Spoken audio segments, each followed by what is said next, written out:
पूजा स्थल पे 4 घड़े रखता था, जो कमाता था उन 4 घड़ों में बांट के डाल देता था। प्रॉफिट पार्ट कह रहा हूँ मैं, रनिंग जो प्रॉफिट हुआ उसको 4 घड़ों में बांट लेना।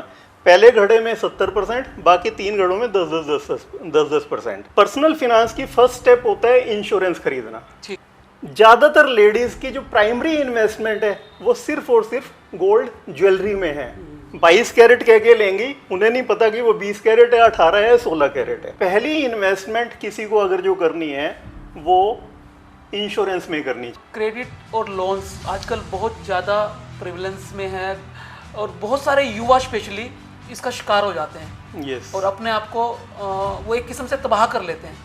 तो उससे कैसे बचें? रूटीन में ऐसे ऐसे इंसिडेंट्स आ रहे हैं कि 16 साल 18 साल का बच्चा है, मदर के या फादर के अकाउंट से सारे पैसे उसने कहीं क्रिप्टो में लगा दिए, और वो भी ऐसे अकाउंट में कि जो कि फेक था। 200 से ज़्यादा चाइनीज़ कंपनी फिनटेक सेक्टर में जी।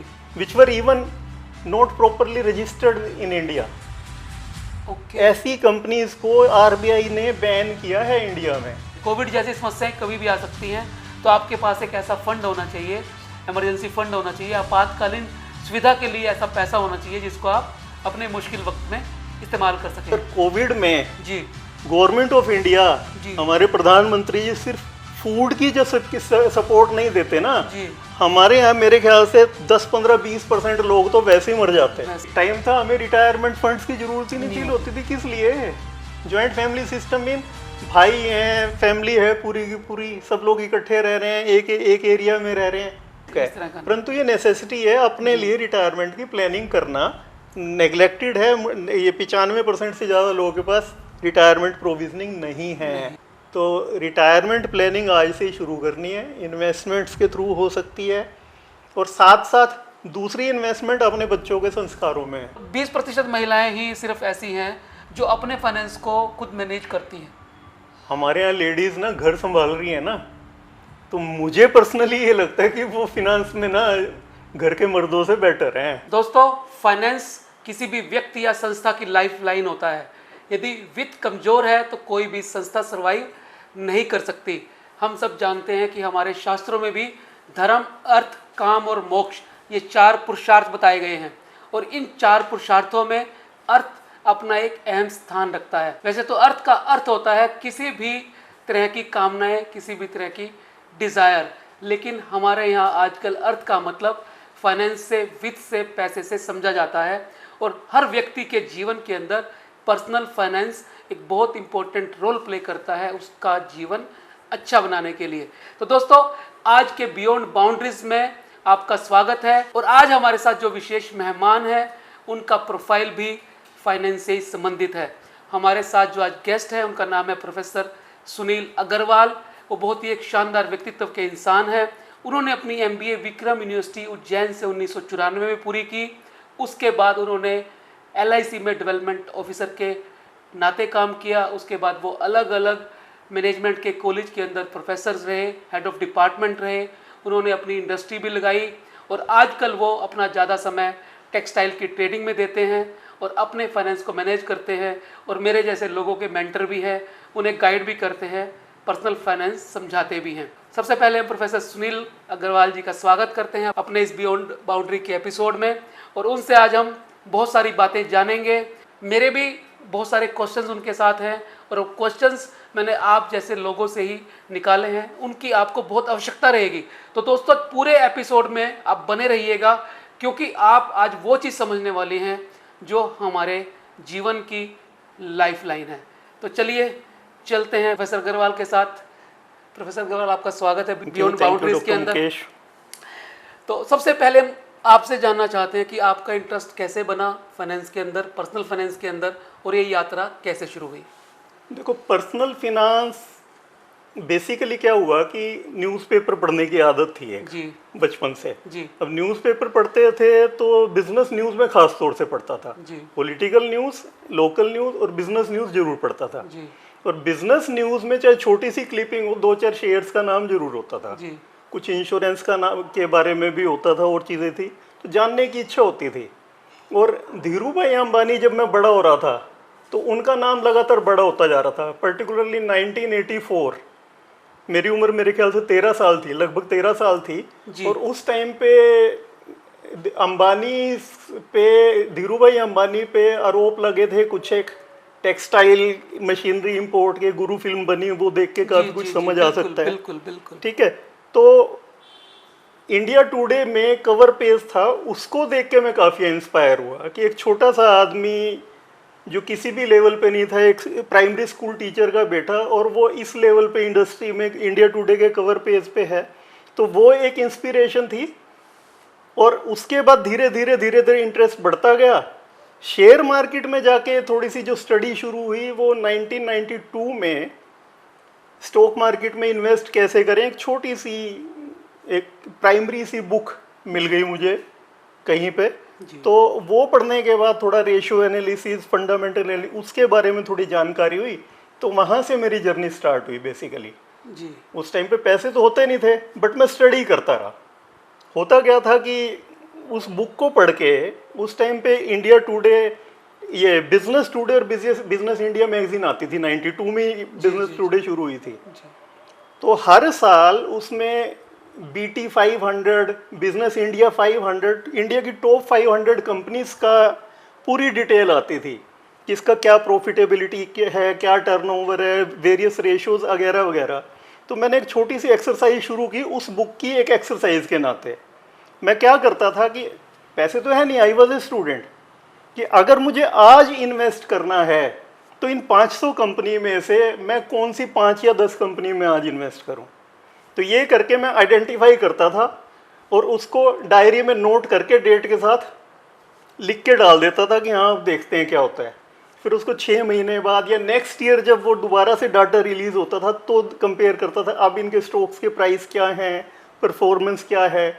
तो आपका जो तो वहाँ इंटरेस्ट था से वो मेरी बेसिकली कम एज के अंदर ही, जब आप स्टूडेंट थे तभी से डेफिनेटली बनना शुरू हुआ। डेफिनेटली डेफिनेटली बेसिकली तो 84 से शुरू हुई फिनेंशियल जर्नी।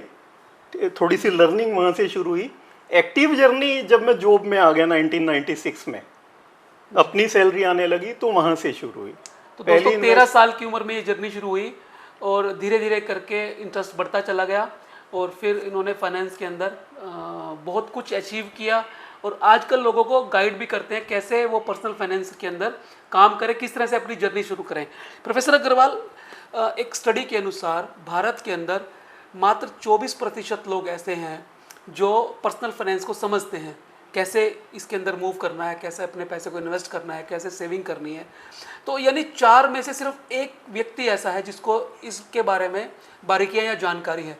तो इस रेशो को कैसे बढ़ाया जाए, कैसे हम ज़्यादातर लोगों को फाइनेंशियल पर्सनल फाइनेंस को समझा पाएँ और गवर्नमेंट का भी क्या कंट्रीब्यूशन हो और हमारा क्या कंट्रीब्यूशन हो, समाज का क्या कंट्रीब्यूशन हो, तो इस तरह से कैसे देखते हैं इस चीज़ को? वैसे तो 24% बहुत बड़ी रेशो आपने बोली है। मेरे ख्याल से तो 4 में से एक नहीं, ये 10 में से एक भी मुश्किल से है। ओके। रीजन, जो लोग कहते हैं कि पर्सनल फिनांस को समझते हैं, ज्यादातर लोग वो भी नहीं जानते खुद भी। जैसे पर्सनल फिनांस के बारे में बात करें आप, 4 में से एक के बजाय 10 में से एक लोग भी मुश्किल से जानते हैं। जी। पर्सनल फिनांस की फर्स्ट स्टेप होता है इंश्योरेंस खरीदना। ठीक है। अब ज़्यादातर जगह पे देखोगे, पूरी इंडस्ट्री में, इंश्योरेंस इंडस्ट्री में, आप 100 लोगों से मिलोगे, 100 में से 95 लोग मिस सेलिंग का शिकार है।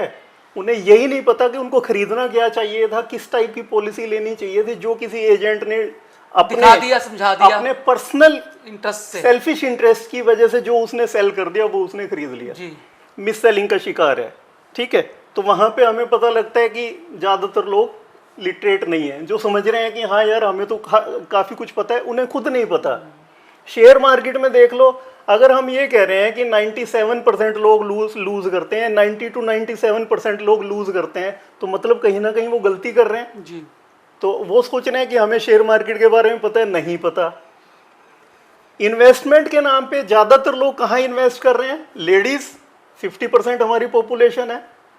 ज़्यादातर लेडीज़ की जो प्राइमरी इन्वेस्टमेंट है वो सिर्फ और सिर्फ गोल्ड ज्वेलरी में है। 22 कैरेट कह के लेंगी, उन्हें नहीं पता कि वो 20 कैरेट है, 18 है, 16 कैरेट है।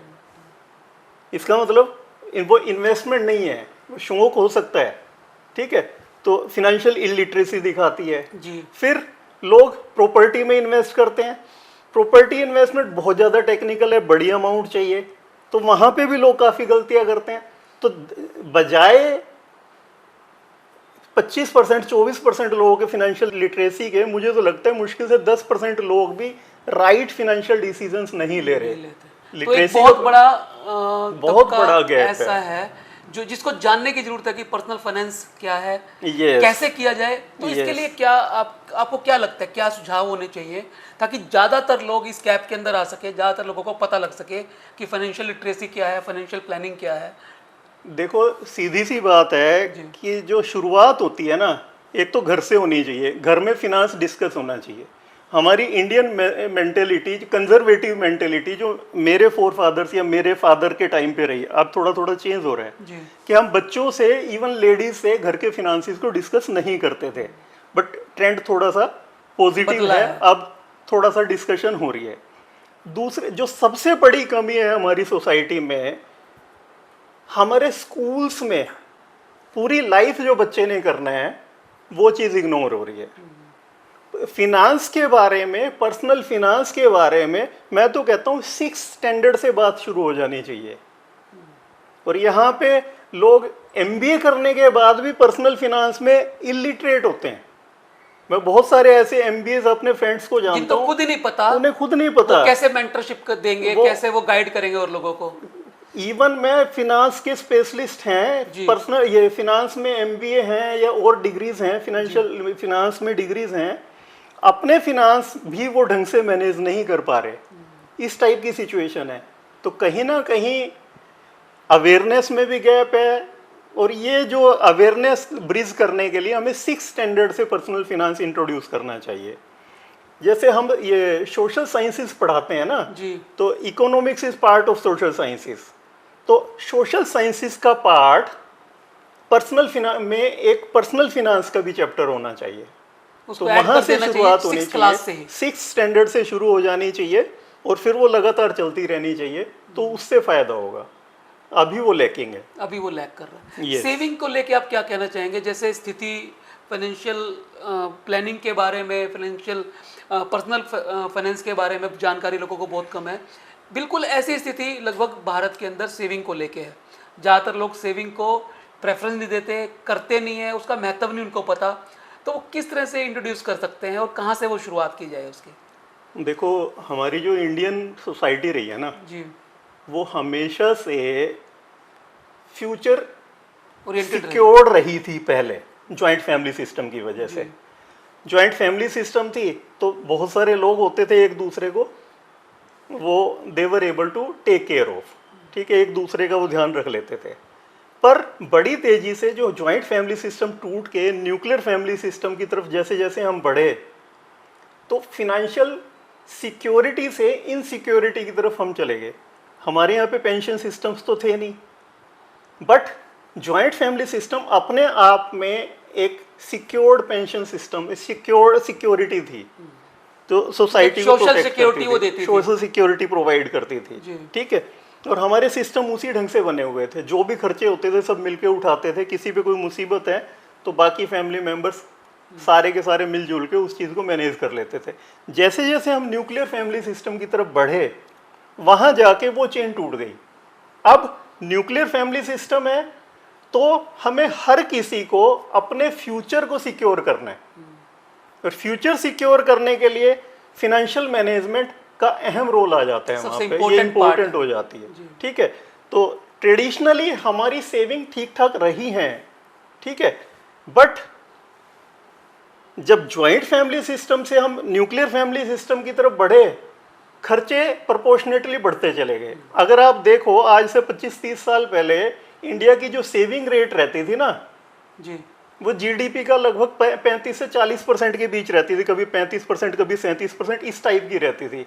अब वो धीरे धीरे घट के 20% मुश्किल से रह गई है, या विद इन 20% रह गई है। तो हम लोगों का सेविंग रेट पहले से घटा है, लगातार घटा है। उसका एक रीज़न जॉइंट फैमिली सिस्टम से न्यूक्लियर फैमिली सिस्टम की तरफ आने से हुआ। बट करना तो है, फ्यूचर से सिक्योर करना है। हमारे यहाँ कोई सोशल सिक्योरिटी स्कीम्स नहीं है, और ना ही पॉसिबल है इतने बड़े देश में, 140 करोड़ लोगों के देश में। सही बात है। और ना हमारी GDP और हमारी ओवरऑल इकोनॉमी इतनी ज़्यादा स्ट्रॉन्ग है आज भी हम $2,500 पर कैपिटा की इनकम वाला कंट्री है, तो सोशल सिक्योरिटी भी पॉसिबल नहीं है। तो क्या करना चाहिए? हमें हर किसी को अपना ध्यान देना चाहिए। पहली इन्वेस्टमेंट किसी को अगर जो करनी है वो इंश्योरेंस में करनी चाहिए मेरे हिसाब से। तो जी, सेविंग्स हम बाद में करेंगे, लाइफ को सिक्योर कर लें, पहले लाइफ को सिक्योर कर लें। लाइफ को मित्रों अपने जो डिपेंडेंट है ना, उनको सिक्योर कर लें। अगर अचानक मुझे कुछ हो जाए जी जी, तो मेरे जो डिपेंडेंट है वो अचानक से गरीब ना हो जाए। लाइफ इंश्योरेंस, मेडिकल इंश्योरेंस, या तो आदमी की डेथ से बहुत सारे परिवार अचानक से गरीबी में चले जाते हैं, या फिर किसी बीमारी से गरीबी में चले जाते हैं। दो इन्वेस्टमेंट सबसे पहली इन्वेस्टमेंट्स करनी चाहिए। यहाँ से आप इन्वेस्टमेंट करना चाहें, इसके बाद सेविंग की बात हमें करनी चाहिए। जी, ठीक है। और यहाँ पे मैं पहले बात कर रहा था कि इंश्योरेंस, वहाँ पे लोग मिस सेलिंग हो रही है ज़्यादातर। कोई एंडोमेंट पॉलिसी, कोई मनी बैक पॉलिसी वगैरह वगैरह के नाम पे ऐसी चीज़ दे देते हैं कि ना तो इंश्योरेंस मिलती है, ना इन्वेस्टमेंट, ना सेविंग मिलती, दोनों ही नहीं मिलती। रेट ऑफ रिटर्न 3-4% और इंश्योरेंस तो मिला ही नहीं। ठीक है। तो प्योर टर्म इंश्योरेंस लेनी चाहिए, मेडिकल इंश्योरेंस लेना चाहिए, वहाँ से अपनी फिनांस की जर्नी शुरू करनी चाहिए। यहाँ से करके फिर धीरे धीरे बाकी चीज़ों की तरफ आगे बढ़ना चाहिए। तो दोस्तों ये सबक भी है कि जो मिस सेलिंग के आप शिकार हो जाते हैं उससे बचना है, टर्म इंश्योरेंस लेना है और मेडिकल इंश्योरेंस लेना है, ताकि आप अपने बाद अपने जो डिपेंडेंट लोग हैं उनको भी सिक्योर कर सकें। तो इन बातों का आपको ध्यान रखना है। प्रोफेसर अग्रवाल, क्रेडिट और लोन्स आजकल बहुत ज़्यादा प्रिवलेंस में है और बहुत सारे युवा स्पेशली इसका शिकार हो जाते हैं। यस। और अपने आप को वो एक किस्म से तबाह कर लेते हैं।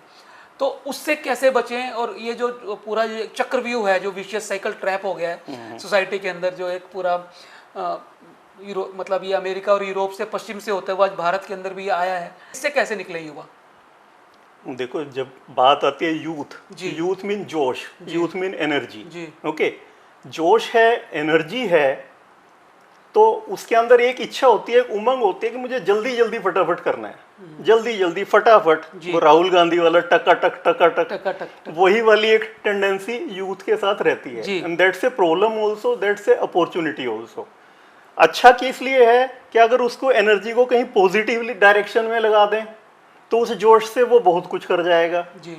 बट अगर बिना राइट एजुकेशन के, बिना राइट नॉलेज के और रातों रात अमीर बनने के सपने देख लिए तो वो तबाह भी हो जाएगा। और खुद नहीं तबाह होगा, खुद तो तबाह हो ही जाएगा, तो पक्का है ही, साथ में वो फैमिली को तबाह कर देगा। रूटीन में ऐसे ऐसे इंसिडेंट्स आ रहे हैं कि 16 साल 18 साल का बच्चा है, मदर के या फादर के अकाउंट से सारे पैसे उसने कहीं क्रिप्टो में लगा दिए, और वो भी ऐसे अकाउंट में कि जो कि फेक था, किसी ऐसी ऐप के थ्रू लगा दिया, और अल्टीमेटली पता लगा लाखों रुपए करोड़ों रुपए वो सवा हो गए, जो वहाँ से विथड्रॉ ही नहीं हो सकते। ऐसा हो रहा है। मेरे एक फ्रेंड के साथ भी ऐसा हुआ, ठीक है, उसके बेटे के साथ भी ऐसा हुआ, और भी मैं काफ़ी केसेस पर्सनली ऐसे जानता हूँ जी। तो मेरे एक फ्रेंड ने, अच्छे खासे मेरे फ्रेंड हैं, मैं नाम नहीं लूँगा, he is a bank manager, जी। Branch manager of a very big bank. Okay. Okay. और गुजरात जैसे फिनांस हब में वो काम कर रहा है। जी। वो खुद 60 लाख रुपए की ठगी का शिकार हो गया। ओके। इस ढंग से, जो अचानक भाई तेजी से अमीर होने के लिए ऐप में वो दिखा रहा है कि डेली पैसे बढ़ रहे हैं और लाखों रुपए आ रहे हैं, ही वॉज वेरी हैप्पी। पर जब उसने विथड्रॉ करना चाहा तो वो विथड्रॉ नहीं हो रहे। और लेटर ऑन जब तक उसको समझ आया कि this is a fake app, के साथ तो वो 60 लाख हो चुके थे। वो 60 लाख रुपए चले गए उसके पास। और आज तक वो कुछ फ्रेंड्स से, कुछ बैंक से, कुछ इधर उधर से लोन लिए हुए था, आज तक उनकी इंस्टॉलमेंट्स दे रहे हैं। मेरे ख्याल से एक 1.5 साल उसे और लगेगा वो पुराने लोन उतरने में। ओके। तो लोन लेके काम करना इट्स नॉट बैड, जी। ठीक है। बट अगर आपको पता है कि लोन लेके आप उसको कैसे यूजफुली बेटर कहीं उसकी आउटकम हो सकती है तो ठीक है। पर आप रातों रात अमीर होने के लिए या तेजी से अमीर होने के लिए लोन ले रहे हैं, और अगर लोन बहुत ज़्यादा इजी हो गया आजकल। ये जो फिनटेक ऐप्स हैं, ऐप्स के थ्रू लोन मिल रहे हैं, रेट ऑफ इंटरेस्ट कैलकुलेट करें उनका तो 1 साल का इंटरेस्ट 40-45% से लेके 90% तक का इंटरेस्ट रेट है। जो फिनटेक ऐप्स के थ्रू जो आपके पास मैसेज आएगा कि 10 लाख रुपए का लोन आपको फटाफट मिल सकता है, आप फॉर्म उसको ऐप पे फॉर्म भरिए और आपके अकाउंट में ट्रांसफ़र हो जाते हैं। पर जब उसकी डिटेल देखेंगे, डेली कंपाउंडिंग का प्रोडक्ट है, सामने दिख रहा है कि 16-18% का है, पर जब एनुअलाइज उसकी रेट ऑफ रिटर्न या इंटरेस्ट रेट कैलकुलेट करोगे तो पता लगेगा कि वो 50% सालाना का ब्याज आप दे रहे हो, लगभग या आपको उससे भी 10 ज़्यादा लाख दे का रहे अगर लोन है तो 15 लाख से 20 लाख आपको भरने पड़ेंगे। बढ़ने पड़ेंगे। अगर 1 साल का है तो शुरू में लगेगा आपको 10 लाख के 11 लाख रुपए गए, 12 लाख गए, क्योंकि वो कम टाइम में आपने पे कर दिया। अगर वो लॉन्ग ड्यूरेशन है लोन है जी जी तो पता लगेगा कंपाउंडिंग से वो बहुत ज़्यादा बन जाता कंपाउंडिंग रेट ऑफ रिटर्न उस पर अगर देखोगे एनुअलाइज्ड वो 50% से फिनटेक कंपनीज लोन दे रही है। और मुझे लगता है कहीं ना कहीं आरबीआई रेगुलेटर्स हमारे, उनको भी आना चाहिए, अवेयरनेस भी क्रिएट करनी चाहिए और उन पे कैपिंग भी होनी चाहिए कि इतना ज़्यादा इंटरेस्ट रेट ठीक नहीं है। हम वो सूदखोर वाली व्यवस्था नहीं, थी ये तो ना, फिर वाकई हाँ वो महाजन और सूदखोर वाली व्यवस्था वापस लेके आ रहे जो हैं हम इन जरिए। पढ़ते थे कि 5% का और ब्याज, डिजिटल महाजन हो गया, 10% का ब्याज। अब डिजिटल महाजन हैं ये लोग जी, जो जी, फिनटेक जी। कंपनीज वगैरह वगैरह हैं, और वही सूदखोरी वाला सिस्टम शुरू हो गया। आपने सुनी भी होगी अपना ये क्या नाम था इनका, भारत पे के फाउंडर, हाँ नाम मेरे दिमाग से उतर गया, जो उसमें भी आते थे, जो उनकी बुक भी आई थी। जी जी जी जी ठीक है, दोगलापन कर नाम से लिखा है। दोगलापन। Yes, yes। ठीक है, तो दोगलापन में वो बताते हैं कि 12% क्लब उन्होंने लॉन्च किया था। जी रेट ऑफ रिटर्न वो जो उनके रिटेलर्स हैं 12% का दे रहे हैं, जी पर जो ले रहे हैं ना return to the company it was 48%, क्योंकि वो डेली बेसिस पे पैसा उससे रिकवर हो रहा था, 100 रुपये 200 रुपये या 1% 2% जो भी करके। ठीक है, तो और मान लीजिए 1 लाख रुपए उन्होंने दिया और 300 दिन में वो पैसा ये या 1000 रुपये डेली करके या 500 रुपये या 400 रुपये डेली करके रिकवर हो रहा है, तो rate of return to the company was around 48%। और सभी फिनटेक कंपनीज का यही हाल है, लोन इजीली अवेलेबल है, बट आपको ये देखना है कि रेट ऑफ रिटर्न क्या है, रेट ऑफ इंटरेस्ट क्या है लोन पे। नंबर 2, उस लोन का आप सही ढंग से यूटिलाइज कर सकते हो नहीं कर सकते हो। मैं कह रहा था कि युवा मीन जोश, और जोश का मतलब जोश ठीक है, पर होश भी साथ में होना चाहिए। जोश के साथ होश, जोश और होश दोनों साथ साथ चाहिए।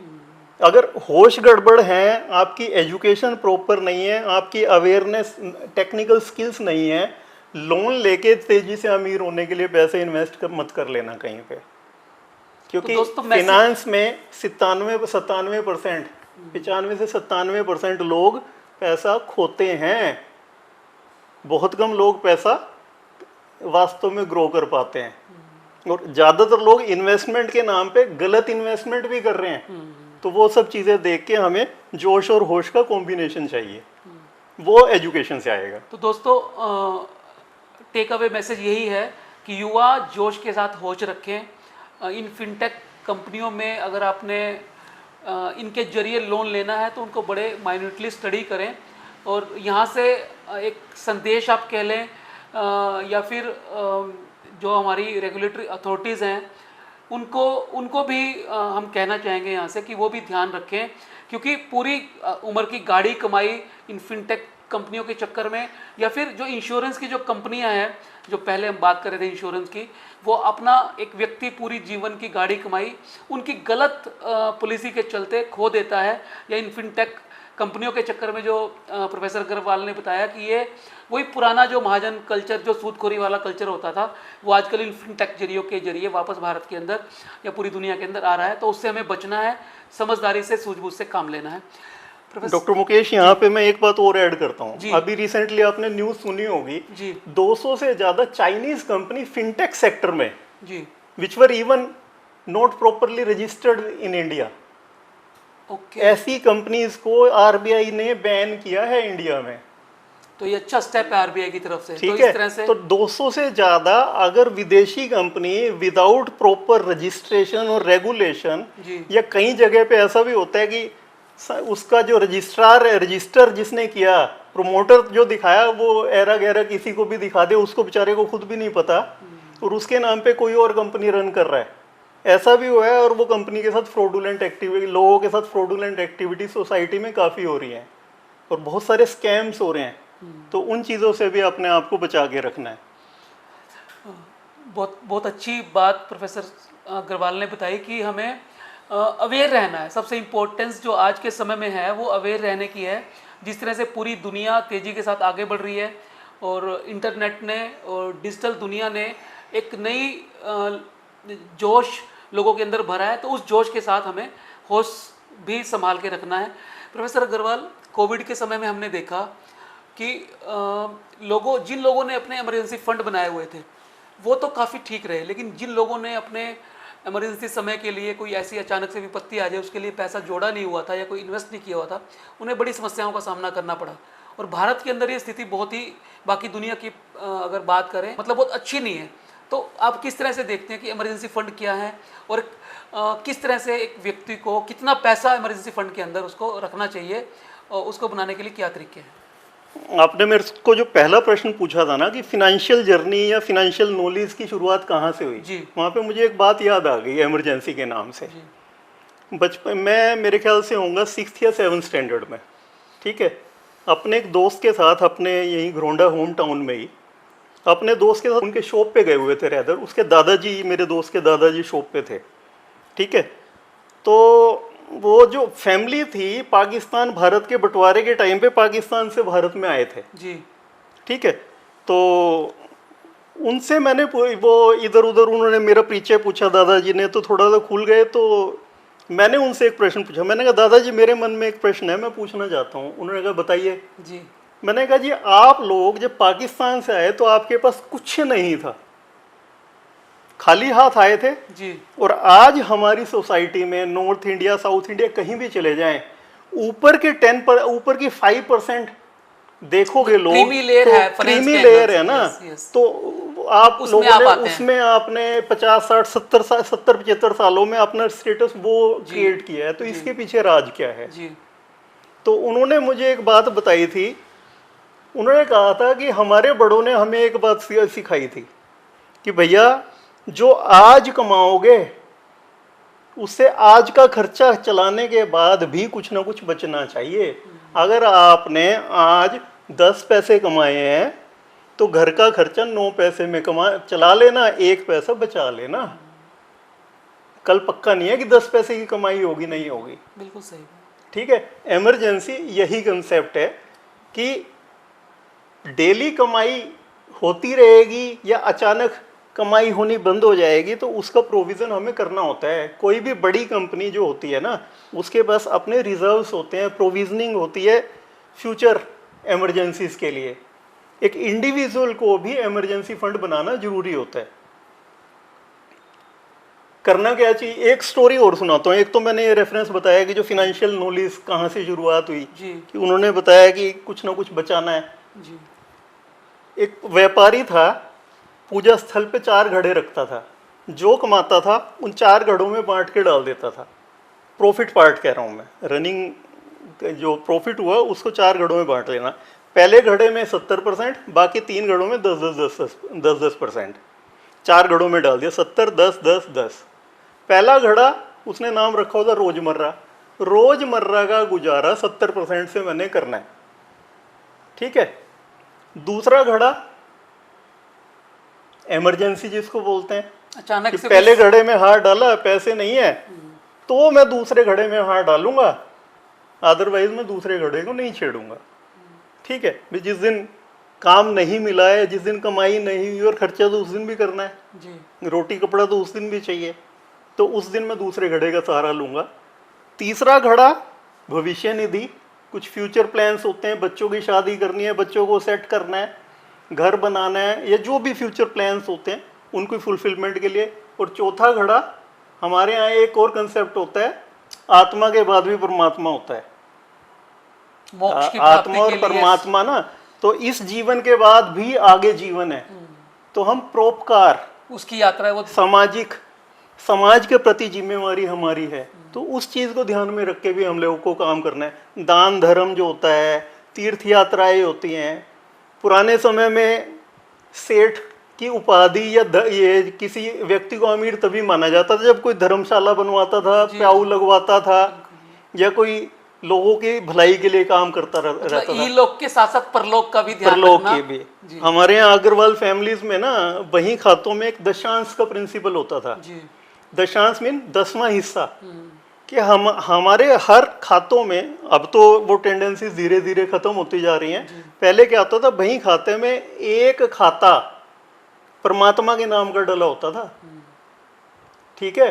और उस खाते में जो भी हमें प्रॉफिट आ रहा है, कुछ शेयर एक परसेंटेज फिक्स कर देते थे, आमतौर पे 10% थी, उस अकाउंट में ये जमा होती रहती थी।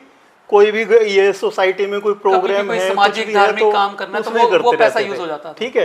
तो हमारे यहाँ तो खाली इमरजेंसी तो छोड़ो, जी। फ्यूचर प्लानिंग तो छोड़ो, सोसाइटी के वेलफेयर को भी साथ में ध्यान रखा जाता था। तो emergency fund is a must. सीधी सीधी बात है कि जो कमाओ, वो दादाजी का रूल पाकिस्तान से आने के बाद कैसे ग्रो किए, जो कमाओ उसमें से मिनिमम अगर 10 पैसे कमाओगे तो 1 पैसा तो बचाना बचाना है, ज़्यादा बचा पाओ तो और अच्छा, ठीक है। इमरजेंसी फंड के बिना गुजारा नहीं है। आप मान के चलना, इमरजेंसी ना आए अच्छी बात है, पर ठोकर लग गई तो उसका इंतजाम होना चाहिए। तो emergency fund is a must. और हमारे यहाँ कहा जाता है फिनांस में कि कम से कम 4-6 महीने की इनकम के बराबर फंड्स हमारे पास होने चाहिए। काम धंधा नहीं है तो इकट्ठे 4-6 महीने के नहीं होते। शुरू में थोड़ा थोड़ा बचाने शुरू करो, धीरे धीरे एक बैकअप अपनी फंडिंग की तैयार करनी चाहिए।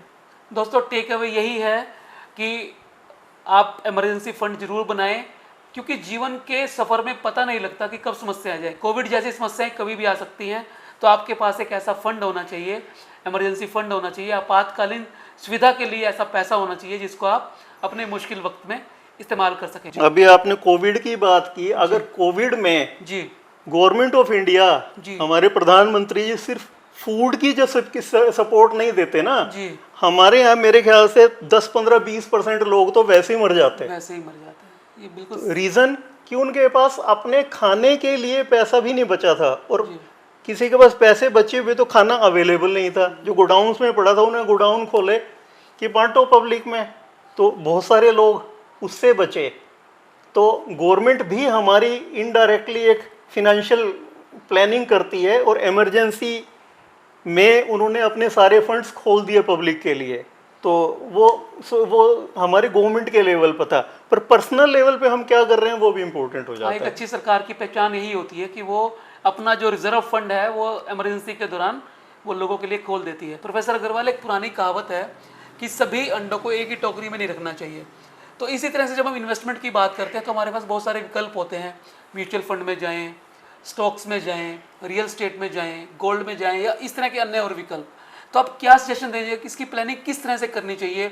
कोई परसेंटेज भी है कि इस तरह की परसेंटेज में अगर करेंगे, सारे अंडे टोकरी में ना रखें, किस तरह से उनको रखें? तो ये सबसे ज़्यादा मेरे को लगता है इम्पोर्टेंट प्रश्न है जो हमारे दर्शक भी जानना चाहते हैं। देखो, सभी अंडे एक टोकरी में नहीं रखने चाहते हैं, एग्री, ठीक है। खरबूजा देखो, खरबूजा रंग बदलते हैं, एक खरबूजा खराब हुआ तो बाकी भी खराब हो जाएंगे, ठीक है। और सारी खरबूजा तो खराब हो जाएंगे ना, पर उसी टोकरी में कई तरह के फ्रूट हैं, तो अलग अलग लाइफ साइकिल होती है, तो आदमी बच सकता है, ठीक है।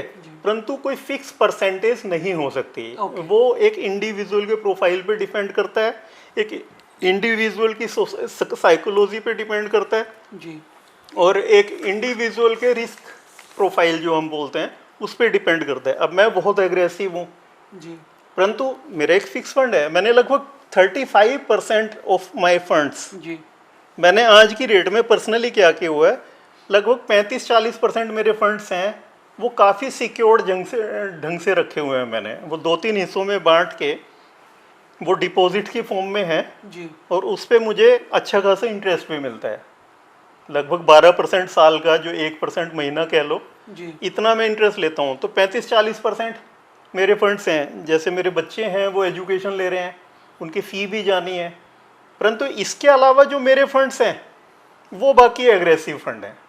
मैं काफ़ी एग्रेसिव इन्वेस्टर हूँ, तो मेरे तो 60% फंड्स हैं, क्योंकि मेरा तो स्पेशलाइजेशन भी उधर शेयर मार्केट और बाकी सब की तरफ है।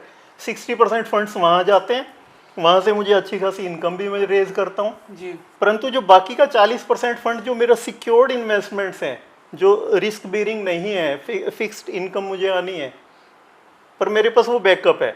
तो आप जो भी इन्वेस्टमेंट करते हैं ना, हम लोग एक बार पहले भी हम लोग बात कर रहे थे जी। कि 3 टाइप की इन्वेस्टमेंट्स होती है। जी क्लास 1 इन्वेस्टमेंट, वो इन्वेस्टमेंट जो अचानक किसी को गरीब होने से रोक लें।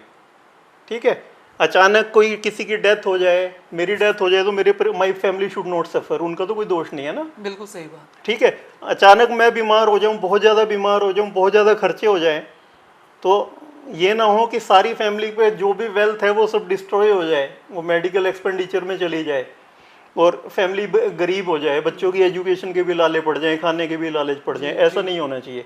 उसके लिए क्या करना है, टॉप प्रायोरिटी इन्वेस्टमेंट या क्लास 1 इन्वेस्टमेंट होती है इंश्योरेंस।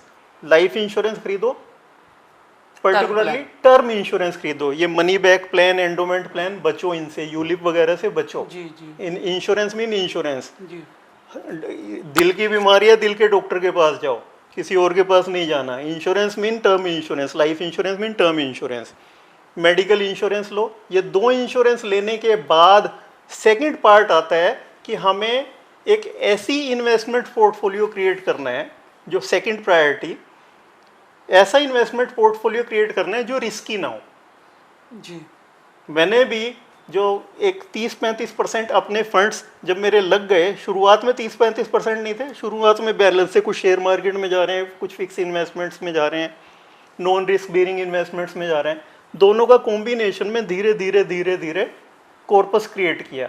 ठीक है, फिर अब मैंने एक लेवल पे आके उस लेवल से ज़्यादा मैं फिक्स इन्वेस्टमेंट, जो सिक्योर्ड इन्वेस्टमेंट है, उससे ज़्यादा नहीं बढ़ा रहा। अब मैं बाकी के फंड्स अपने रिस्क बेरिंग, जो थोड़ा सा हाई रिस्क हाई रिटर्न वाले फंड से, उनमें जा रहा हूँ। तो सीधी बात, first step insurance security, second step again secured savings, risky नहीं होना चाहिए। ठीक है, बैंक एफडी मैं ज़्यादा रिकमेंड नहीं करता, पर अगर आपके पास ऑप्शन नहीं है तो कम से कम 4-6 महीने की सैलरी के बराबर, इनकम मंथली एक्सपेंडिचर के बराबर बैंक में भी रखो, कोई बुराई नहीं है। उसके बाद आप म्यूचुअल फंड्स की तरफ जा सकते हो। म्यूचुअल फंड्स में अगर सिप मोड में जाते हो, ठीक है, तो वो भी कंपैरेटिवली सिक्योर्ड है। एक रिसर्च स्टडी हुई थी, अगर लंबे टाइम तक आप मंथली मोड में इन्वेस्ट करते हो, क्योंकि वो मार्केट ऊपर जा रही है नीचे जा रही है, रिटर्न आएगा 12 से 15%, पर आएगा ना। ठीक है, रिस्क कम होता है, तो सिप मोड में म्यूचुअल फंड कर सकते हो लमसम के बजाय। ठीक है, फिर थर्ड स्टेप आता है, ये 2 काम हो गए ना, फिर आप रिस्की इन्वेस्टमेंट्स की तरफ जा सकते हो। फिर आप स्टॉक्स में, मेरा पर्सनल जो प्रोफाइल है ना, 35-40% इन्वेस्टमेंट सेफ इन्वेस्टमेंट्स होनी चाहिए। अचानक मार्केट अगले 2 साल नीचे पड़ी रहे, मार्केट क्रैश हो जाए, तो मुझे ये टेंशन ना होगी मेरे बच्चे की कॉलेज फीस कहाँ से जाएगी। तो वहाँ उसका इंतजाम अब पहले करके रखना है कि परिवार की खुशियाँ ना बर्बाद हो जाए शेयर मार्केट या बाकी एग्रेसिव इन्वेस्टमेंट्स के चक्कर में। ठीक है, तो कुछ फिक्स इन्वेस्टमेंट मेरे केस में वो 1/3 है। तो दोस्तों जो मैंने समझा है वो ये है कि जो इन्वेस्टमेंट्स हैं इस तरह की, वो एक बैलेंस डाइट की तरह होनी चाहिए, संतुलित भोजन की तरह होनी चाहिए, जिसमें कार्बोहाइड्रेट्स भी हो, विटामिन भी हो, मिनरल्स भी हो, प्रोटीन भी हो, फैट भी हो, सारी चीज़ें हों। लेकिन एक एग्जैक्ट परसेंटेज नहीं दी जा सकती, जो प्रोफेसर अग्रवाल ने कहा, वो आपको अपने प्रोफाइल के हिसाब से देखना पड़ेगा। लेकिन 30 से 40% आपकी जो इन्वेस्टमेंट है वो सेफ होनी चाहिए, जब आपको ज़रूरत हो वो आपको उपलब्ध हो जाए। प्रोफेसर अग्रवाल, भारत के अंदर 80% लोग ऐसे हैं जो रिटायरमेंट प्लान नहीं करते हैं, तो कितना महत्व है, कितनी ज़रूरी है, कैसे की जाए? अगेन जॉइंट फैमिली सिस्टम की हम बात कर रहे थे जी। ठीक है, एक टाइम था हमें रिटायरमेंट फंड्स की जरूरत ही नहीं फील होती थी। किस लिए? जॉइंट फैमिली सिस्टम में भाई हैं, फैमिली है पूरी की पूरी, सब लोग इकट्ठे रह रहे हैं, एक एरिया में रह रहे हैं। ठीक है, एक दूसरे को सपोर्ट करते थे, जरूरत ही नहीं फील होती थी रिटायरमेंट फंड्स की। तो इसलिए हमारे यहाँ कल्चर भी नहीं था रिटायरमेंट्स की। और हमारे यहाँ माना जाता था कि जो आपका बच्चे हैं वही आपके बुढ़ापे की लाठी है। ठीक है, बट अब क्या हो रहा है, न्यूक्लियर फैमिलीज नंबर 1, नंबर 2 एक 2 बच्चे, काफ़ी फैमिलीज है एक ही बच्चा है। और बाय चांस एक बार, थोड़ी मैं आपको इंसिडेंट बताता हूँ कि एक बार मैं पर्सनल फिनांस पे कहीं लेक्चर दे रहा था, मैंने यूज़ किया शब्द, मैंने कहा 2 चीज़ें होती हैं, एक भरा हुआ कारतूस, एक खाली कारतूस। चला हुआ कारतूस, जी, जी। ठीक है। वैल्यू होती है भरे हुए कारतूस की होती है। चले हुए कारतूस को हम खोखा बोलते हैं, उसकी कोई use वैल्यू है नहीं उसका, होती, जी। यूजलेस होता है, बिल्कुल बिल्कुल। स्क्रैप में जाता है वो, ठीक है। जब इसी तरह से जब इंसान होता है earning years, he is a भरा हुआ कारतूस। जब वो कमा रहा है तो वो भरा हुआ कारतूस है, इकोनॉमिक वैल्यू है उसकी सोसाइटी में, ठीक है। पर जब उसकी कमाई आनी बंद हो जाती है, ठीक है, तो सिर्फ खर्चा रह जाता है। तो वो चला हुआ कारतूस कुछ लोग उसको मानना शुरू कर देते हैं। तो आपने देखा होगा रिटायर्ड लोगों की वैल्यू काफ़ी कम हो जाती है सोसाइटी में। कहीं पार्क में रिटायर्ड लोगों के बीच ही टाइम कर रहे हैं, बिल्कुल पर जब तक उसकी इनकम आ रही है तो फैमिली में रिस्पेक्ट भी होते हैं, फिर धीरे धीरे रिस्पेक्ट भी कम होनी शुरू हो जाती है। सभी सोसाइटीज़ में देखते हैं, और ये इकोनॉमिक रियलिटी है, ठीक है। बिल्कुल सही। पेंशन प्लानिंग या रिटायरमेंट प्लानिंग ट्रेडिशनली रिक्वायर्ड नहीं थी हमारी सोसाइटीज में because of joint family system. जी, जी। बट अब न्यूक्लियर फैमिली सिस्टम में जब एक एक दो दो बच्चा है, बच्चा भी बाहर है या बच्चा भी उस लायक ना हो आपको उस लायक सपोर्ट ना हो, करने के लिए, यस, तो क्या यस, करोगे? यस, ठीक है ना। बच्चे की एजुकेशन पे इन्वेस्ट करो, बच्चे के संस्कार पे इन्वेस्ट करो। संस्कार एक एजुकेशन है। हमारे यहाँ मैं यहाँ कहना चाहूँगा कि सोसाइटी जो है ना, फिनेंशियल एजुकेशन, टेक्निकल एजुकेशन, सब तरह की एजुकेशन पे काफ़ी फोकस कर रही है, पर संस्कारों की एजुकेशन वो धीरे सबसे धीरे ज्यादा धीरे important धीरे है, सबसे वो ज्यादा। गड़बड़ होता चली जा रही है। सही। और संस्कार की एजुकेशन, मैं कह रहा हूँ कि नहीं, जब हम कभी स्कूल में थे ना, हमारे यहाँ गवर्नमेंट स्कूल में एक डेली एक लेक्चर होता था, वो होता था नैतिक शिक्षा पे, नैतिक शिक्षा पे, ethics बौद्ध कथाएं, या जो चंदा मामा एक मैगजीन आती थी, जी, उससे जी, जी। वो मैगजीन्स थी, नंदन थी, वहाँ से मैगजीन्स पढ़ा करते, राजा रानी की कहानियों के बहाने, पंचतंत्र के बहाने नैतिक शिक्षा, संस्कार हमें इन्फ्यूज किए जाते थे, अमर चित्र कथा जैसे। अब वो सब चीज़ें कहाँ हैं हमारी सोसाइटी में? ना वो मैगजीन्स दिख रही, ना वो दादा दादी की कहानियाँ रही। बिल्कुल। न्यूक्लियर फैमिली सिस्टम, दादा दादी को तो आपने किसी एक बच्चे के साथ छोड़ दिया, और जो बाकी बेटों की फैमिली है उनके पास वो दादा दादी नहीं है रात को डेली कहानी सुनाने वाले, ठीक है। तो वो संस्कार की एजुकेशन धीरे धीरे कम होती जा रही है, बाकी एजुकेशन बढ़ती जा रही है। तो रिटायरमेंट प्लानिंग के लिए अब आप ना तो अपने बच्चे को संस्कार दे रहे, बच्चे आपके एक आध हैं, ठीक है, न्यूक्लियर फैमिली हैं, मतलब आपके भाई या आपके जो सोसाइटी है वो आपको ज़्यादा सपोर्ट नहीं करने वाले रिटायरमेंट पे। तो अपनी रिटायरमेंट का प्लानिंग भी आपने अपने आप ही वो करना आपकी मजबूरी बन जाती है, है, वो आपकी मजबूरी बन जाती करना है। ही रिटायरमेंट प्लानिंग इस टाइम पे मोस्ट नेग्लेक्टेड फील्ड है। जी। अगर आप सोसाइटी में सर्वे करोगे ना, जी, जी। आपके 96-97% लोग, कितने लोग हैं जो गवर्नमेंट जॉब वगैरह वगैरह में हैं जिनको पेंशन मिलती है? 1.5-2%, 1-1.5%, जी। ठीक है। बाकी किसी के पास प्राइवेट सेक्टर में पेंशन नहीं है अभी लोगों वो के पास। कुछ दिन पहले ही गवर्नमेंट ऑफ इंडिया ने एक वो पेंशन स्कीम नहीं आई है, और वो प्राइवेट जो एम्प्लॉयज हैं उनके लिए भी कुछ लाना चाह रहे हैं अटल पेंशन स्कीम है जी। ठीक है, कुछ 200-250 रुपये कटते हैं उससे, वो शुरुआत कर रहे हैं, पर एक एजुकेशन का पार्ट है। पर ज्यादातर लोग आपने देखो वो उसको रजिस्टर भी करते हैं, यार बिना बात के पैसे क्यों काट रहे हो, अननेसेसरी। हाँ, एक वो burden अननेसेसरी महसूस को करते काट रहे, बेशक उनके बेनिफिट की है, यस, यस, पर वो ज्यादातर वो लोगों का mindset ये इस तरह का भी नहीं माइंडसेट है, इस टाइप का इस तरह का है। नहीं। परंतु ये नेसेसिटी है अपने लिए रिटायरमेंट की प्लानिंग करना। नेग्लेक्टेड है, ये 95% से ज़्यादा लोगों के पास रिटायरमेंट प्रोविजनिंग नहीं है, और वो सबसे खतरनाक सिचुएशन है हमारी सोसाइटी के लिए। तो रिटायरमेंट प्लानिंग आज से ही शुरू करनी है, इन्वेस्टमेंट्स के थ्रू हो सकती है, और साथ साथ दूसरी इन्वेस्टमेंट अपने बच्चों के संस्कारों में है। तो दोस्तों, जैसे जैसे दिन पे दिन मेडिकल फैसिलिटीज़ बढ़ती जा रही हैं, व्यक्ति की उम्र भी बढ़ती जा रही है, और उम्र बढ़ने का अर्थ ये है कि जो पहले बहुत कम लोग बुढ़ापे की तरफ जा पाते थे, 70-80 साल की उम्र देख पाते थे, अब ज़्यादा लोग उस तरफ जाएंगे। और रिटायरमेंट प्लान, जैसे प्रोफेसर अग्रवाल ने बताया, न्यूक्लियर फैमिली होने की वजह से, बच्चों में संस्कार ना होने की वजह से ज़्यादा इंपॉर्टेंट हो गई है, उसकी रेलिवेंस आज के समय में ज़्यादा है, और भारत के अंदर इसकी और ज़्यादा ज़रूरत है, क्योंकि हम इसकी इंपॉर्टेंस को अभी भी समझ नहीं पा रहे, और गवर्नमेंट की तरफ से भी हमें बहुत कम सपोर्ट मिलता है। तो इस पे काम करने की बहुत ज़्यादा ज़रूरत है। और डॉक्टर साहब, इसमें रिटायरमेंट की जब बात करते हैं ना, रिटायरमेंट प्लानिंग की, जी। तो कुछ ना कुछ मंथली प्रोविजन जरूर होना चाहिए। ये ना हो कि आपने लमसम इन्वेस्टमेंट की कि इसमें से थोड़ा थोड़ा मैं यूज़ करता रहूँ, पता लगे यहाँ बुढ़ापे की तरफ जाएं बच्चे किसी ना किसी बहाने वो सारा पैसा आपसे ले लो और आप फिर खाली कारतूस हो जाएं। मतलब जिस वो तरह से करे आपने जाएं। इमरजेंसी फंड अलग अलग घड़े बताए थे, Yes. तो एक ऐसा घड़ा उसके लिए अलग से लगा लें। भविष्य निधि जो मैंने बात किया था, Future तीसरा क्या, जो घड़ा, घड़ा। फ्यूचर प्लानिंग, वो रिटायरमेंट प्लानिंग ही होती है ओके, बेसिकली। ओके, ठीक है, ठीक वो बच्चों को सेटल भी करना है, फ्यूचर के जो प्लान्स होते हैं, one of the important future plan is retirement planning. तो आप ये देख लें कि आपका भविष्य में खर्चा कितना होने वाला है, उस तरह से वो सेविंग का पार्ट आप डिवाइड कर सकते हैं। प्रोफेसर अग्रवाल, मुद्रास्फीति का, इन्फ्लेशन का हमारे पर्सनल फाइनेंस पे क्या फ़र्क आता है? क्योंकि समय के हिसाब से आपकी जो मनी, आपका जो पैसा होता है उसकी वैल्यू कम होनी शुरू हो जाती है, तो उस चैलेंज को कैसे हम देखते हैं और कैसे उससे निपटा जाए? देखो, मैं पहले तो मुद्रास्फीति होती क्या है जी आपको ये बताता जी। हूँ। मुद्रास्फीति हम महंगाई दर, महंगाई को बोलते हैं। महंगाई सबको पता है होती है, पर ये होती क्यों है? होता क्या है, गुड्स ऑफ प्रोडक्शन, जो प्रोडक्शन रहती है, आलू प्याज और बाकी सब जी। चीज़ें, उनकी जो प्रोडक्शन की स्पीड बहुत धीरे धीरे बढ़ती है। गवर्नमेंट आपसे टैक्स लेती है। जी टैक्स लेने का ना, डायरेक्ट टैक्सेस या इनडायरेक्ट टैक्सेस, जीएसटी ले लेगी आपसे, इनकम टैक्स ले लेगी।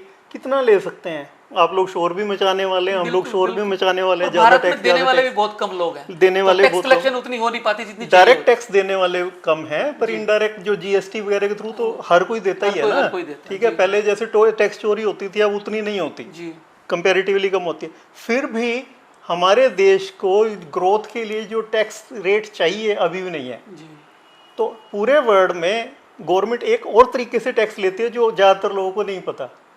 होता क्या है कि हमारा आरबीआई या कोई भी सेंट्रल बैंक या bank of England, bank of America हर साल 1-2%, 3% नए नोट छापता रहता है। ठीक है। इस साल तो 100 रुपये है मार्केट में, अगले साल हो गए 103 रुपये। सामान पिछले साल भी उतना ही था जितना इस साल है, लेकिन वो या करेंसी ज्यादा होगी। सामान बढ़ा मामूली सा, मान लीजिए वो ½ % बढ़ा, करेंसी बढ़ गई 3%, महंगाई बढ़नी है। महंगाई बढ़ेगी। महंगाई के पीछे असली कारण फ्रेश करेंसी प्रिंटिंग होती है। ओके। ठीक है, ये गवर्नमेंट क्या, दोस्तों एक नया इंसाइट है मेरे लिए भी।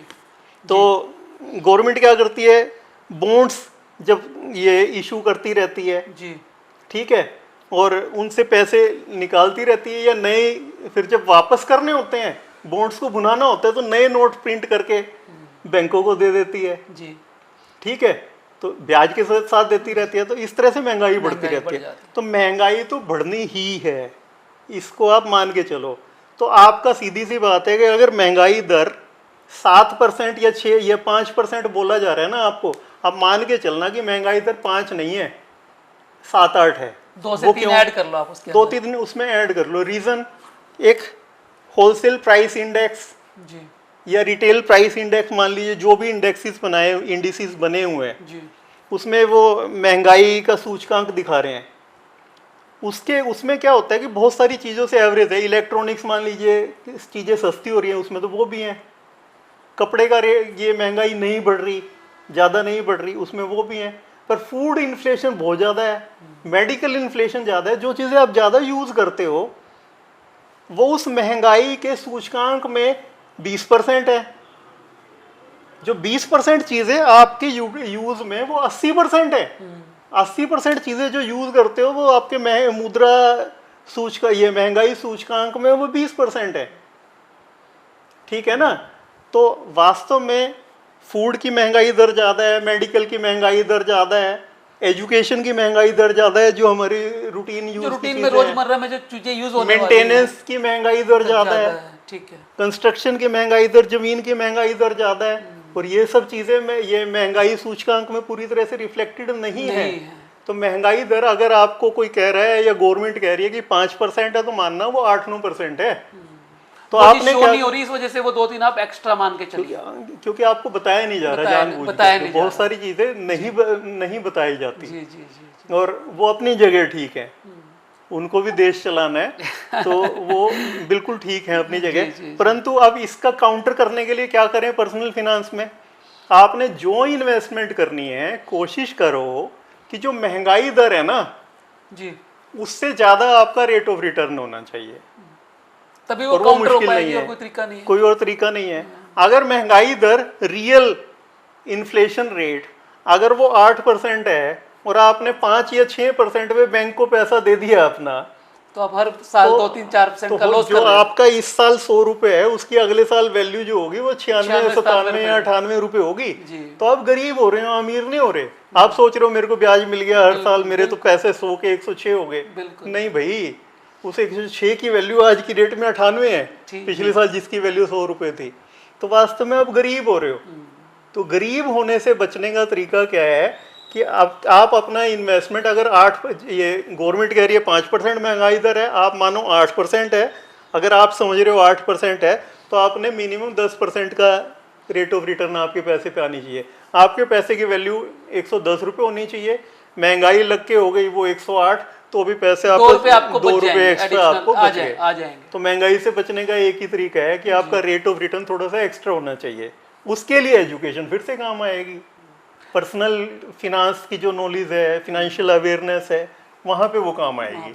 नहीं, ये बहुत बढ़िया प्रोफेसर अग्रवाल ने बताया कि पहली बात तो जो महंगाई दर कही जाती है उसमें आप 2-3% जोड़ लें, और वो बनने के बाद जो आती है उससे ज़्यादा रेट ऑफ इंटरेस्ट आपको मिले, ये सुनिश्चित करें, तभी आपका पैसा बढ़ेगा, वरना आप गरीब होते जाएंगे, आपका पैसा कम होता जाएगा। प्रोफेसर अग्रवाल, भारत के अंदर स्थिति महिलाओं को लेके पर्सनल फाइनेंस के बारे में और देशों से काफ़ी अच्छी कम है, और 20% महिलाएं ही सिर्फ ऐसी हैं जो अपने फाइनेंस को खुद मैनेज करती हैं। तो इस परसेंटेज को बढ़ाने के लिए क्या किया जाए, और महिलाएं कैसे अपने फंड को, अपने पैसे को ज़्यादा अच्छे से निवेश कर सकें, ज़्यादा उसकी अच्छी प्लानिंग कर सकें? देखो, कई बार नई कहावत है, जी जो दिखता है वो होता नहीं। जी। हमारे यहाँ लेडीज ना घर संभाल रही है ना, तो मुझे पर्सनली ये लगता है कि वो फिनांस में ना घर के मर्दों से बेटर हैं। वास्तव में मुझे ये लगता है। ये बात रीजन मैं बताता हूँ। जी। आपके यहाँ पे एक बार मैं आपके एम्प्लॉइज के लिए एक छोटी सी हम डिस्कशन कर रहे थे पर्सनल फिनांस पे। जी तो वहाँ पे आपके यहाँ कोई डॉक्टर थी जिन्होंने मेरे से कहा था जी कि मेरे फादर भी शेयर मार्केट में भी इन्वेस्ट करते हैं, बाकी सब भी जगह भी इन्वेस्ट करते हैं, पर जब इमरजेंसी आती है ना, तो माँ का तो पैसा पैसे वो मम्मी के डब्बे से कहीं ना कहीं से निकलते हैं।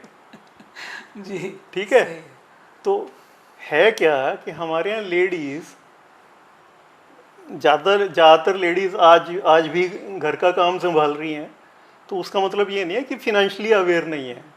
हम लोग सोचते हैं कि वो फिनेंशियली अवेयर नहीं है, एक परसेप्शन ऐसी बन जाती एक परसेप्शन ऐसी जी। है। ठीक है। जी। तो हमारे घर की लेडीज वो डे टू डे हमारी फैमिली की रिक्वायरमेंट क्या है, उनका फोकस कहाँ होगा, आज का दिन, अगला हफ्ता, अगला 1 महीना, अगले 6 महीने, या मेरी बेटी है या मेरी बहू है, उसकी ससुराल में क्या गिफ्ट जाने हैं, बेटी आएगी उसको क्या देना है, उसका सोचने का नज़रिया वो है।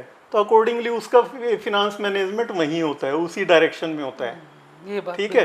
तो पर्सनल ये स्फीयर ऑफ ये क्या बोलते हैं ना कि सोच का दायरा उनका अगले 1 साल के दौरान की रिक्वायरमेंट की है, तो उसको लेके वो सोचती रहती हैं, तो उसी ढंग से वो मैनेज करती रहती हैं। ठीक है। तो फिर भी उसके बावजूद हाँ, जो आज के मॉडर्न फाइनेंशियल इंस्ट्रूमेंट्स हैं, एटलीस्ट नए जो लड़कियां हैं, नई जो महिलाएं हैं, अब जो थोड़ी पढ़ लिख के आ रही हैं, तो उनका नज़रिया उस डायरेक्शन में भी चेंज हो रहा है, और तेज़ी से चेंज हो रहा है। जो मैं काफ़ी लोगों से मिलता रहता हूँ, जो मेरी बातचीत होती है, तो काफ़ी अवेयर है पहले के मुकाबले, बट स्टिल स्कोप तो बहुत है करने की। अगर हम कह रहे हैं पूरी सोसाइटी में 10% लोग ही फिनेंशियली सही मायनों में एजुकेटेड हैं, और सोसाइटी का 50% लेडीज़ है, तो वहाँ 10% के बजाय भी हो सकता है ये 2-3% रह जाए। बिल्कुल सही। तो 95% सेक्टर ऐसा है महिलाओं में, या 90% मेल्स में ये लोग फिनेंशियल एजुकेशन की आज भी कमी है। तो ओवरऑल ही काम करने की ज़रूरत है। ये बात सही है। बाकी पिछले दिनों में एक रिपोर्ट पढ़ रहा था, उस रिपोर्ट के हिसाब से अभी 300 साल हमारी सोसाइटी को पूरी दुनिया में लगेंगे कि जब महिलाएं पुरुषों की बराबरी कर पाएंगी। दोस्तों, आज की चर्चा बड़ी सार्थक रही। हमने बहुत सारी चीज़ें समझी, हमने इन्वेस्टमेंट समझी, हमने सेविंग समझी, हमने किस तरह से किन किन चीज़ों के अंदर डाइवर्सिफाई इन्वेस्टमेंट करनी है, हमने रिटायरमेंट प्लान कैसे करना है, युवाओं के लिए क्या चीज़ें अच्छी हो सकती हैं, महिलाएं कैसे और बेहतर तरीके से कर सकती हैं, हमने इन्फ्लेशन भी समझा, हमने अपनी पर्सनल फाइनेंस की लिटरेसी को और अच्छे से बढ़ाया। मेरे को भी बहुत सारी चीज़ें आज पहली बार क्लियर हुई। तो एक बहुत अच्छी यात्रा रही प्रोफेसर सुनील के साथ। तो अंत में चलते चलते हम उनसे संदेश के रूप में जानना चाहेंगे कि वो हम सब दर्शकों को क्या संदेश देना चाहेंगे, कंक्लूड करके कि किन बातों का पर्सनल फाइनेंस में विशेष रूप से हमें ध्यान रखना चाहिए। देखो, सीधा सीधा पर्सनल फिनांस को एज ए सब्जेक्ट जी थोड़ा थोड़ा थोड़ा थोड़ा पढ़ना शुरू करो। ठीक है, कहीं इंटरनेट पे बहुत सारे पर्सनल फिनांस की छोटी छोटी वेबसाइट्स हैं, काफ़ी सारे फिनेंशियल इन्फ्लुएंसर्स हैं यूट्यूब वगैरह पे। किसी एक को फॉलो करना शुरू करो, उनके थ्रू थोड़ा थोड़ा अपने आप को अपडेट करो। ठीक है, अलग अलग चीज़ों को थोड़ा सा ये इनिशियली धीरे धीरे और धीरे धीरे गहराई में उन चीज़ों को समझना शुरू करो। ठीक है, पहली इन्वेस्टमेंट से शुरू करो।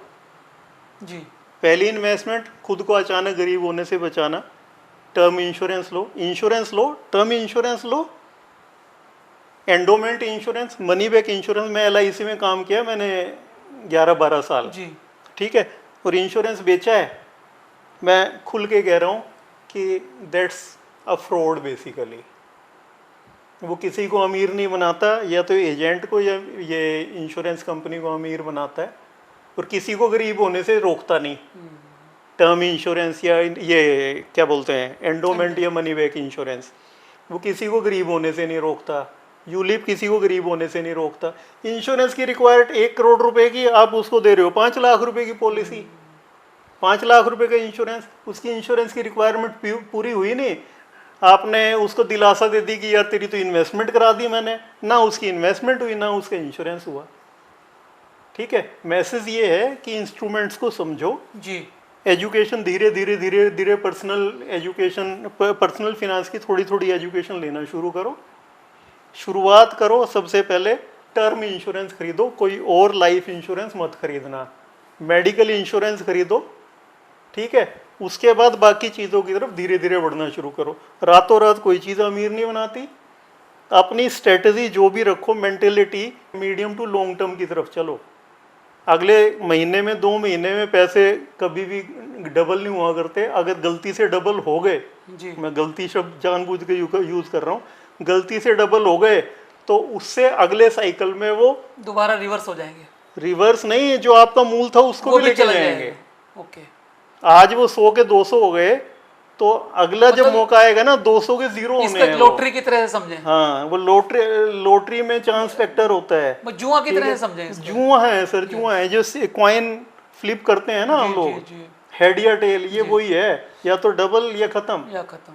ठीक है, जी। तो शॉर्ट टर्म नज़रिया ना रखें, मीडियम टू लॉन्ग टर्म नज़रिया रखें, और उस पहले चीज़ों को समझें और फिर आगे उस यात्रा पे चलें। पर्सनल फिनांस बहुत मज़ेदार सब्जेक्ट है, एंजॉय करता है आदमी, और नेसेसिटी है पूरी सोसाइटी की और खुद की। तो उस सोसाइटी पे उसको जर्नी लेके और मस्ती के साथ उसको चलना है, तो यू विल एंजॉय।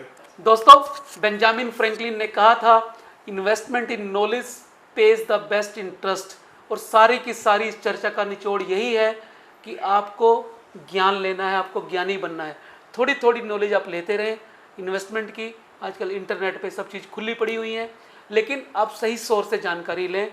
और जैसे प्रोफेसर अग्रवाल ने बताया कि आपने जो पैसा कमाया है वो आपकी गाड़ी कमाई है, उसको बड़े तरीके से इन्वेस्ट करें। मेरे को जो सबसे अच्छी बात लगी वो लगी कि आप 4 घड़े रख लें, 70%, 10%, 10%, 10%। एक में आपका रोज़मर्रा का घड़ा हो, 70% आप उसमें डेली का खर्चा उससे करें, 10% इमरजेंसी फंड के लिए, 10% फ्यूचर के लिए, रिटायरमेंट प्लान के लिए, और 10% सोशल कामों के लिए, धार्मिक यात्राओं के लिए और धर्म के लिए, ताकि आपका इहलोक के साथ साथ परलोक भी समझ जाए। प्रोफेसर अग्रवाल, बहुत बहुत धन्यवाद। आज आप बियॉन्ड बाउंड्रीज के इस एपिसोड में आए और बहुत सारी आपने इंसाइट्स हमें दिए, बहुत सारी मिथ बातें हमारे दिमाग से निकली, और मैं उम्मीद करता हूँ मेरी तरह से भी हमारे दर्शकों को बहुत आनंद आया होगा, उनकी फाइनेंशियल लिटरेसी बड़ी होगी। दोस्तों, यदि आप चाहते हैं हर तरह की जीवन के अंदर जो भी चीज़ आप चाहते हैं, उन सब के बारे में डिटेल में जानना चाहते हैं, उनके बियॉन्ड जानना चाहते हैं, तो आप चैनल को सब्सक्राइब कर लें, क्योंकि हम हर हफ्ते बियॉन्ड बाउंड्रीज एपिसोड में एक नए व्यक्तित्व को लेके आते हैं और सपनों को उड़ान देने के लिए नई नई बातें करते हैं, ऐसी बातें करते हैं जो शायद आपके जीवन के अंदर कुछ ना कुछ बेहतर कर सकें। मिलते हैं अगले एपिसोड में, तब तक के लिए नमस्कार, जय भारत, जय हिंद।